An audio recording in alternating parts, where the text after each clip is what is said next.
Chapter 6 Carthaki Magecraft. Finally, Dane and Kadar returned to the palace, the prince carrying the dragon, Dane cradling Zek.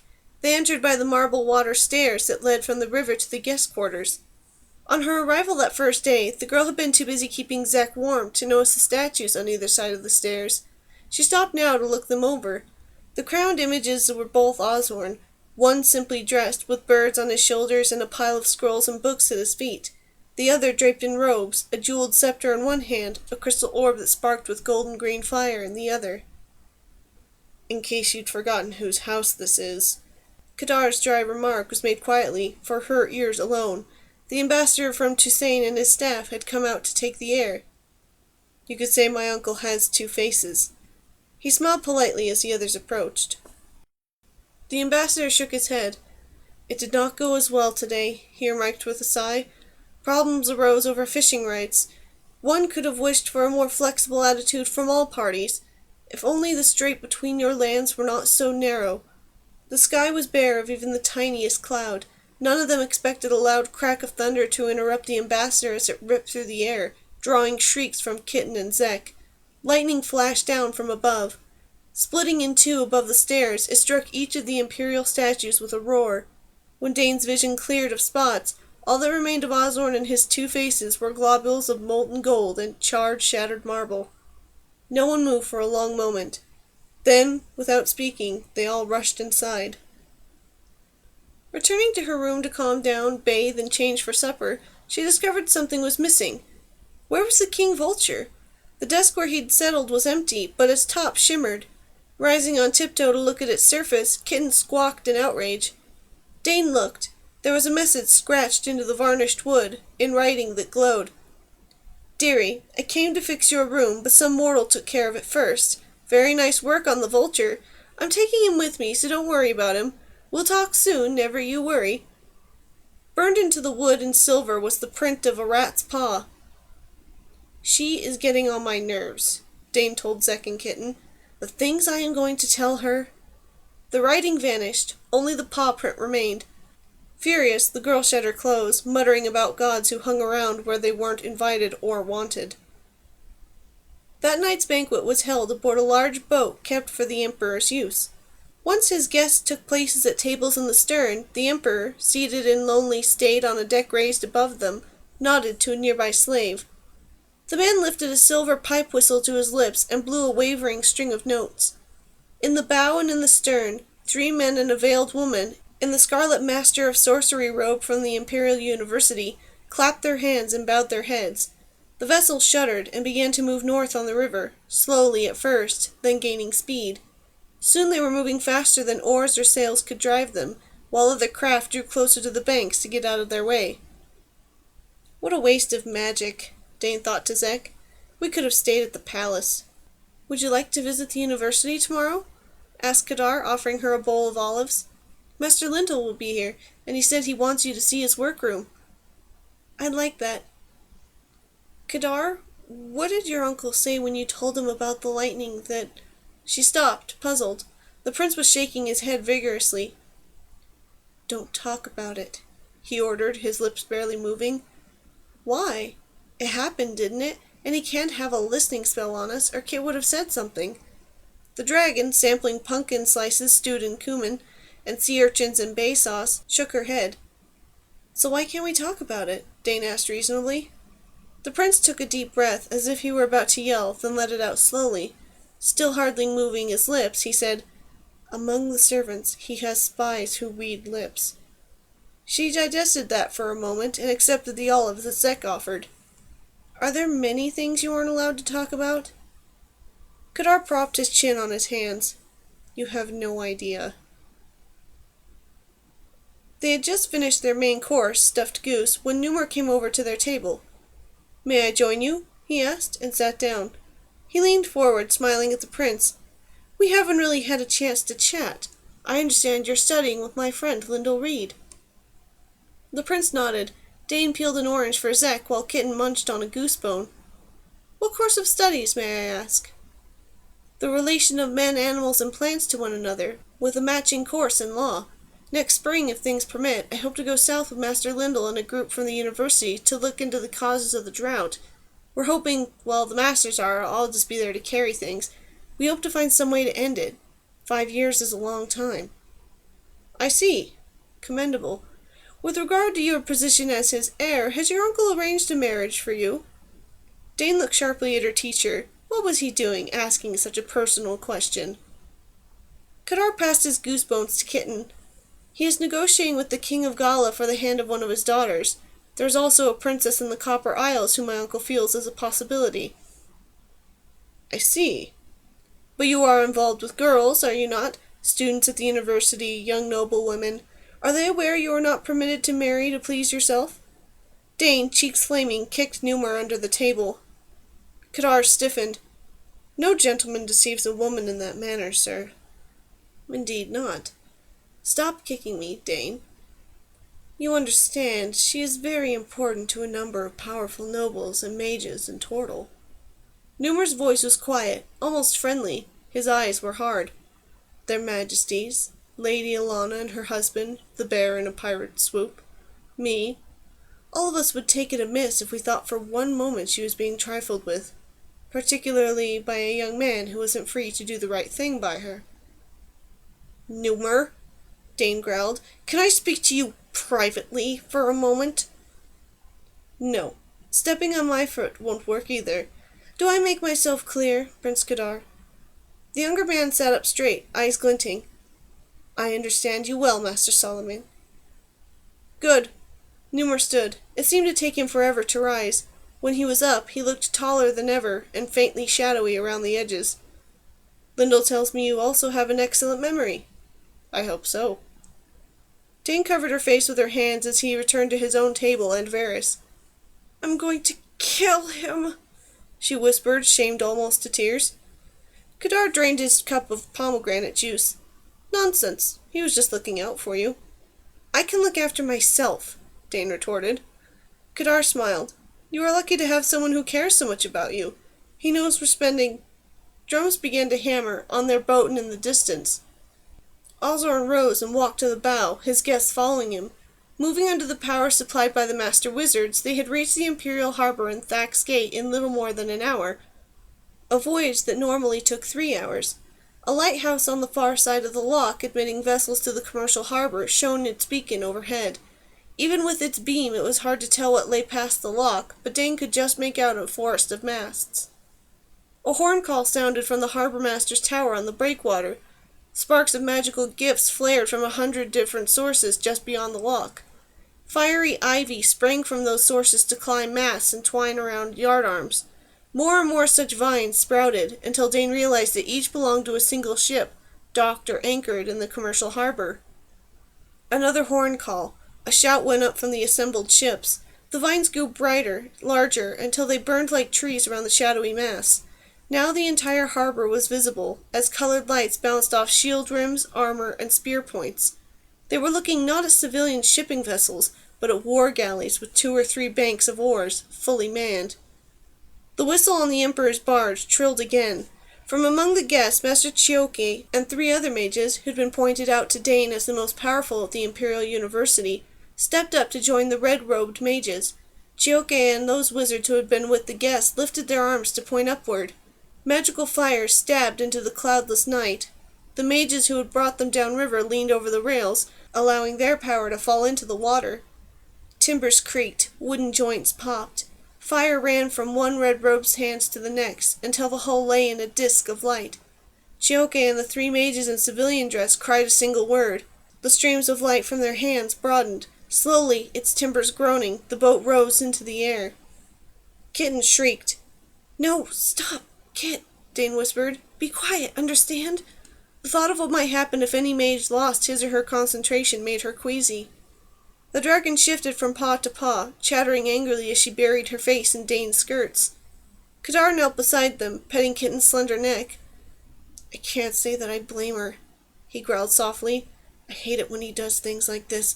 Why can't he put such power to use against the drought instead of staging idle Hush," Dane said gently. "It isn't safe to talk, remember?" The boat continued to rise. Sweat gleamed on the faces of the mages who controlled its motion. At last, the whistle shrieked again. The rising boat stopped, nearly 80 feet above the Imperial Harbor. The lighthouse beacon went out. From the harbormaster's tower came another, different horn call, one that was picked up by horns in the ships below. Kit and Dane and Kadar returned to the rail. Zek, seeing where they were, squeaked and tore Dane's hair from its knot so that he could hide, trembling in her curls. She didn't have the heart to scold. More horns bellowed. New fires sparked past the white finger that was the lighthouse tower.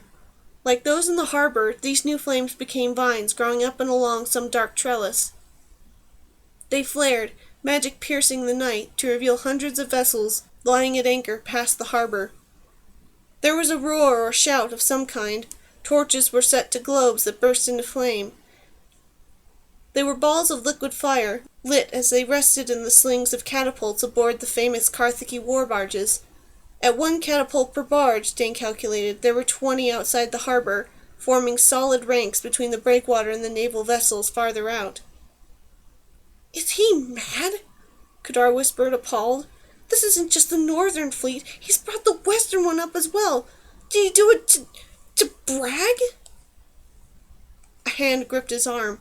"Shut up," Varys said fiercely. "What's the matter with you? Do you want to disappear like his last heir?" "But—" Dane elbowed him hard. "She's right. Shut up."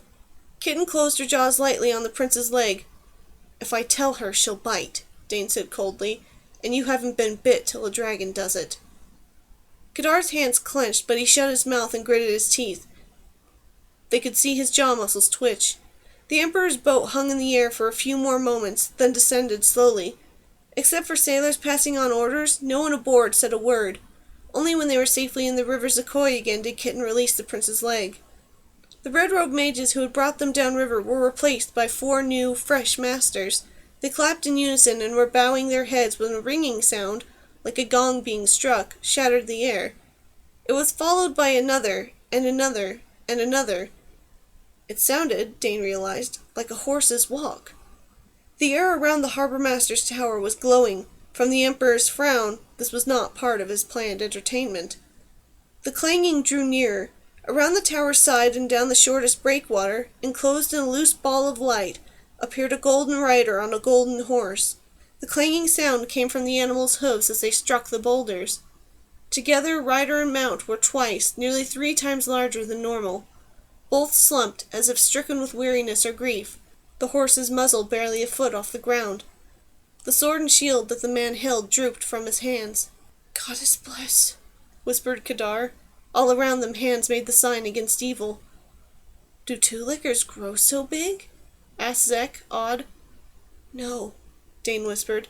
"That's not a 2-legger." Zek was asking, she explained when Kadar and Varys looked at them. "It's a statue," Varys replied softly, of Zernal, the first emperor. It stands in Market Square in Carthak City before the Temple of Mithros." "I don't think it's standing there anymore," Alana commented from the shadows nearby. Horse and rider reached the lock between the Imperial boat and the harbor and stopped.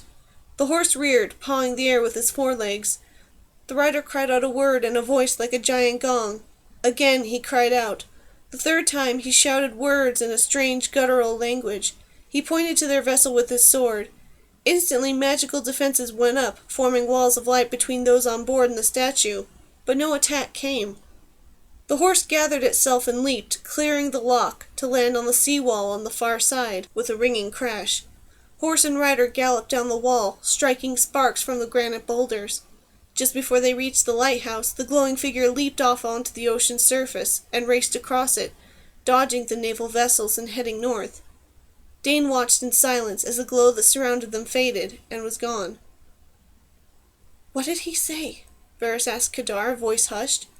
"It was Old Thak, wasn't it? The first language of the Empire?" "He said, 'Woe.'" The prince's voice was quiet and even. "And, 'Woe.' Then he said, 'Woe to the Empire, we are forsaken. The gods are angry.'" In her dream, she glided down a green river in a flat-bottomed barge, a silly, over-decorated affair painted yellow and white. A dainty yellow awning kept off the sun overhead. A rat offered her a white straw tray filled with a choice of small tarts. 2 more rats slowly waved huge fans made of black feathers. Looking around, the girl saw vultures perched on the forward rail. "Don't worry, child. I may not even need you." The graveyard hag reclined in the straw and white striped cushions next to Dane, choosing tidbits from the tray held for her by yet another rat. These appeared to be made of worms, beetles, fungi, and moss. Dane shuddered. The food being offered to her seemed normal enough, but she decided not to take a chance. "No, thank you," she told the rat serving her. "I'm not at all hungry." He waddled away, awkwardly on his hind legs. "It's quite possible Osborne will heed the 3 warnings." The hag chewed noisily, her mouth open. "Still, here you are, the perfect vessel, should I need one. I wanted to give you the power, just in case. Give you a little time to practice, to get used to it." "Won't someone else do? I'm supposed to behave myself here. And don't you already know if he'll listen to your warnings? You're a god, after all." The hag cackled, spraying food on the cushions. "Oh, you are a funny thing. No, a vessel for a god's power can't be just anyone." "Is it because my dad really is a god, like the Benjiku said?" "No, or we'd have even fewer vessels than we do now. Most mortal women die giving birth to a god's child, for your information. No, for a vessel we need a mortal with imagination, a strong will, and determination. And anger. Plenty of it." "I'm not angry." "Nonsense, dear. Think of your mother's death. Think of how you were treated in that awful village you came from." Dane looked down at her hand. The goddess's words had awakened memories of those times, as fresh as when she'd lived through them. For a moment she actually knelt beside Ma's body, feeling how cold she was. Memory flickered. She was shivering, naked, running, the village hunters close behind, calling her name. As if she'd spoken, the hag said, "Well, there you are." Briskly she wiped her fingers on the cushions. "And no, I can't tell if he'll attend to the warnings or not. We can see ahead a bit, but not far. And not when the events concerned will create so much change. Osborne's choice will determine the path that history takes thereafter, which means it's like trying to see through mud. You mortals have to make your own choices. We poor gods only get to come in and straighten up after you choose." Dane raised skeptical brows. The goddess's self-pity was laid on a bit too thick. "I'd no idea what a struggle it is for you." "Oh, you don't appreciate me. Just because you're a good vessel doesn't mean I'll stand for your sauce. Back to bed with you." The hag flapped a hand. Dane sat bolt upright in bed. She was in her room in the Imperial Palace. Kitten and Zek were grumbling at her. "Just a dream," she whispered, and sank back onto her pillows. Entering the common room for breakfast, she saw only Alana. "I got rid of the servants," the lioness said tiredly as she put food on a plate. "I hope you don't mind. I can't deal with slaves, not today." "Where's Numer?" Dane asked, sitting down. "And Master Herelt?" "In their rooms, reading." Alana handed the plate to Dane. "The Carthakis have allowed us to see the spells that open gates into the divine realms, but we aren't allowed to copy them and we can't take them with us. Herelt and Numer are memorizing as much of them as they can." Dane buttered a roll. "Where's the rest? Duke Gareth and his son and Lord Martin?" "Talks won't start today until noon," explained the champion with a yawn. "If they have any sense, they'll sleep in. Same with the clerks." "You're not sleeping in," Dane pointed out. "More rest like I got last night, and you'll find me atop some tower baying at the moon." "Bad dreams?" Alana flicked her fingers at the room's corners. Purple fire raced to encircle them, shutting out eavesdroppers. "Bad thinking," the lioness said grimly, peeling an orange with calloused fingers. "Bad sights." "What's the matter?" "Prince Kadar is right. Carthak's northern fleet is small, about 30 vessels. They don't have many troop ships or war barges. They aren't necessary. The shore of the inland sea is all theirs. None of the lands on our side have a navy worth sweating over. They have the war barges and transports for men and horse on the western coast against Scanran raids, or trouble with the Copper Isles, or to keep their southern holdings in line. They need those ships there, unless he's got something for all of them to do," Dane said. "But he's going to sign a treaty with us. Nobody brings in the navy during peace talks, do they?" "If we were actually having peace talks, no. but we bogged down yesterday. She remembered the Tisane ambassador's remarks. Fishing rights? That and something else. We were told Ozorn wants Kadar to marry Callison in the spring and bring her here to live. No marriage agreement means no treaty, in spite of the fact that he never mentioned a wedding when he and the king arranged these talks. Dane's jaw dropped. But she's only 10! Queen Thea won't hear of a marriage being set up till she's 13 or 14. I think the Emperor knows that, Dane. The woman looked tired and older than she had when they had landed. Look, perhaps I'm being an alarmist, but he showed us that fleet for a reason, and he's pressing this marriage for a reason. Be extra careful, understand? Watch your step. We may have to leave in a hurry.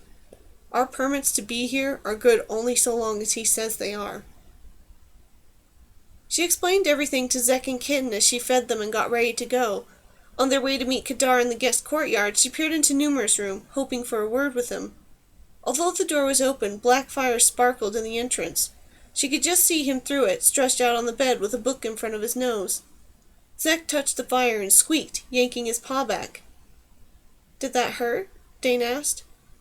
No, it was only strange. I don't think he wants to talk to anyone, though. No, probably not, she agreed. They walked on, emerging into the morning sun in a yard where the guests who rode came and went. Awaiting them was Kadar, holding the reins of a pair of horses. They raced to the ferry landing, then crossed the broad river to Carthaki City. Zek burrowed into Dane's shirt once they boarded the ferry so they wouldn't have to look at the river that had nearly killed him. Kitten, sitting up in Dane's saddlebag, observed with interest every sight that met her eyes. At the top of the fair bank, the capital stretched before them, avenues beckoning. To their left stood a walled enclosure, the famed Imperial University. Humans, afoot or mounted, passed through the gates in a stream. Once inside, they followed a paved avenue lined by handsome buildings set on groomed lawns. Around her, Dane saw every human color in the world, from the blue-black of southern tribespeople to the pale skins of the far north. Most wore overrobes of the same loose cut as those worn by the mages, in a variety of colors. White robes, explained Kadar, plain or with colored trim, meant a novice in any program of study. Wide bands of color at cuffs and hem meant the wearer was a journeyman in his course of study. Solid-colored robes indicated mastery. Trim on a solid-colored robe meant advanced mastery. Dane simply enjoyed the human scenery as they rode down the avenue. That's it, Kadar said, pointing to the large five-tiered building that straddled the avenue. Tall, graceful columns painted a deep blue were arranged across the front of the ground floor, their bases and capitals gilded and bright in the sun. Lyndall's study and workrooms are there. Hosters took Kadar's mare, Westwind, and Dane's gelding. Something about them was strange, Dane realized, and about the gardeners who trimmed the grass and bushes along the avenue. Stretching her legs, she puzzled out what it was. All of them had hair. Kadar, aren't there any slaves here? None inside the university complex. The academics won't allow it. Too many northerners teach here, and they aren't comfortable with slaves.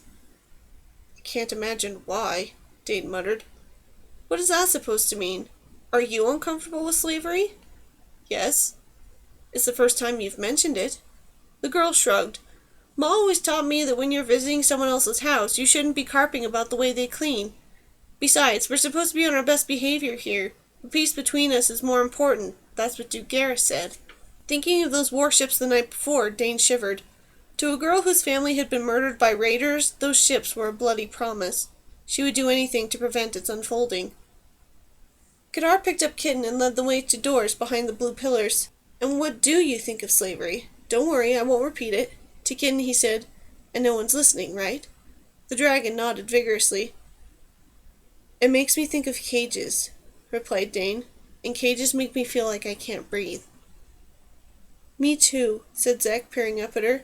They put us in a cage, then they took my family away. I know, she whispered, stroking his fur. He reminded me that he was a captive, she explained to the prince. He looked at them. I thought it must be wonderful to be linked to animals the way you are, but it isn't always, is it?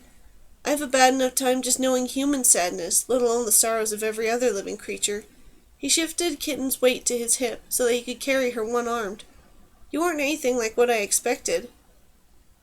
He led her into a huge, high-ceilinged room where plants grew and fountains played. Dane stopped, awed by the great mosaics that lined the walls. Kadar followed her, still carrying the dragon, as she went to inspect each one. Mosaics were a Carthaki specialty, but these were splendid even by their standards. Each panel, 10 feet by 10 feet, depicted a craft or branch of learning. One showed Carthak's famous dyes. A woman dipped cloth into a vat to turn it a rainbow of colors. One panel was dedicated to mages.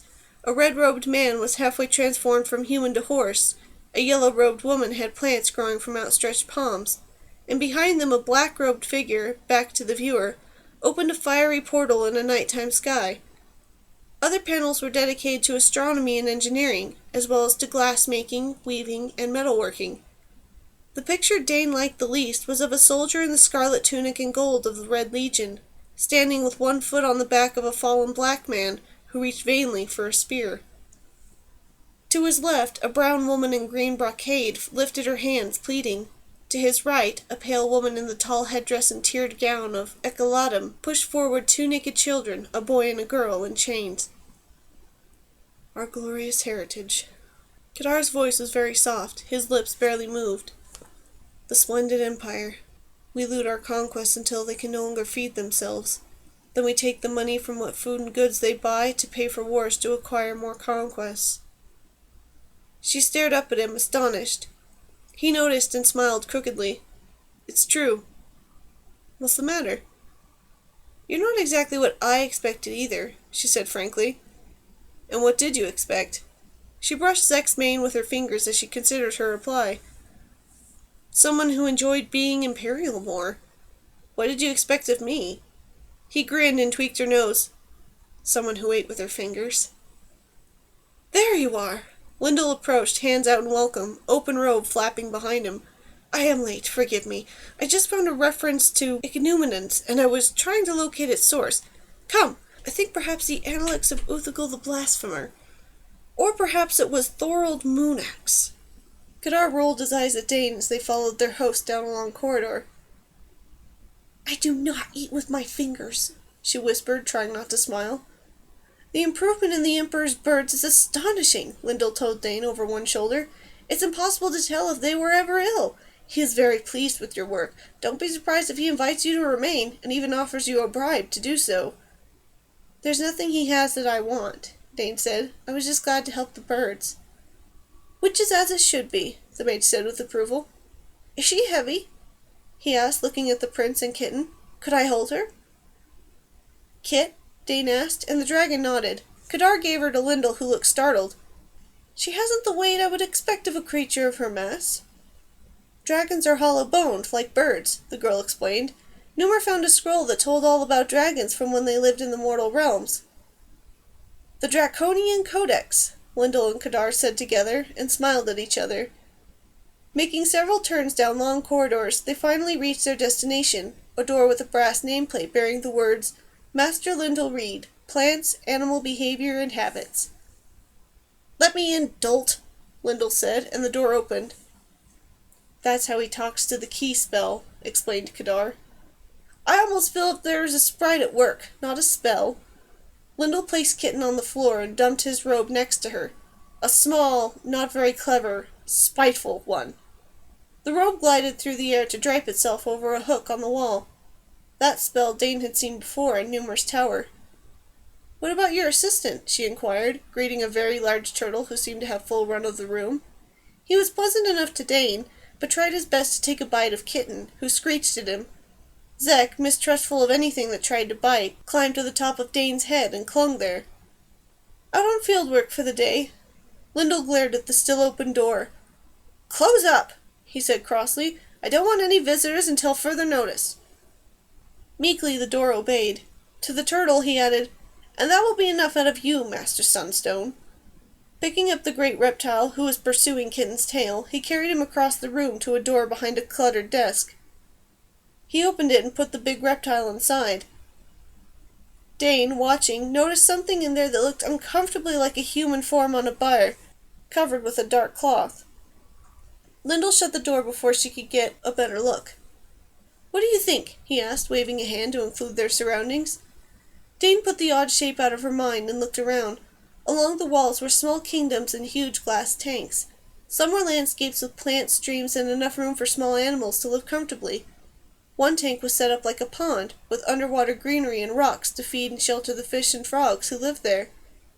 I inherited the pond from my master. The rest I made, with help. That is the advantage of a university. Someone is always there to help create things, just to see if it can be done. Mages helped glassmakers with the tanks, or we never could have made them so large and so clear. I try to keep the environments as much like the animals' true homes as possible. Lyndall watched as she examined a tank that housed a trio of large green lizards, whose comb-like crests ran the length of their spines. They are iguanas from the Copper Isles. Are they happy? Do they need anything? I think I would know if they were pining, but I can't ask them, and I don't wish to be cruel. Dane held up a hand, laughing. Master Lyndall, if you'll wait a moment, I'll ask. Well, son brothers? She inquired silently. Are you happy in there? They rushed to the glass. Lyndall reached in and lifted them out, to Zek's dismay. They like you, Dane said, listening to the iguanas. Their only complaint is that it gets close in the tank, but since you let them out all the time, they don't really mind. No, the turtle isn't here right now, she told the lizards who had asked. As Kitten and the iguanas sniffed each other, Dane walked around, talking to the inhabitants of the other tanks. They had only good to say of Lyndall. Most didn't even know they were confined. Kitten's voice called her away from these small kingdoms. The dragon stood before an empty corner, expressing indignation as only she could, with a series of bone-piercing whistles. Before Dane could warn whoever was using the invisibility spell, the air shimmered, and Numer appeared.